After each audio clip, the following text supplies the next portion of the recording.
नमस्कार, मी रुशाली यादव सारंग। या बुलेटिनच्या सुरुवातीला महत्त्वाची बातमी। शासनाच्या सबसिडी प्रकरणामध्ये बोगसगिरी खपवून घेणार नाही असं म्हटलंय पंकजा मुंडेंनी। 1 कोटींच्या उद्योगाला शासनाकडून 50 लाख सबसिडी असं पंकजा मुंडेंनी म्हटलंय। तरुणांनी उद्योगामध्ये 1 कोटी रुपये गुंतवले तर सरकारकडून 50 लाखांची सबसिडी मिळणार अशी माहिती पंकजा मुंडेंकडून देण्यात आली आहे।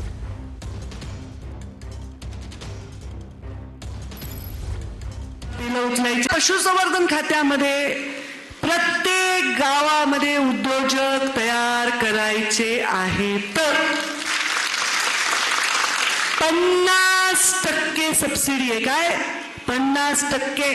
1 कोटी गुंतवले तर 50 लाख सबसिडी। म्हणजे बोगस नाही, बिना रस्ते करता बिल उचलायचे, बिना सभागृह करता आज ह्याचं नाव उद्या त्याचं नाव असं करून पैसे हटवायचे, त्याच्यासाठी नाही आहे। तुम्हाला त्या नियमाने जावं लागेल, कारण जो नियमाने जगायला शिकवतो, नियमाने राहायला शिकवतो, तो खरा नेता असतो आणि तो जीवन लोकांचं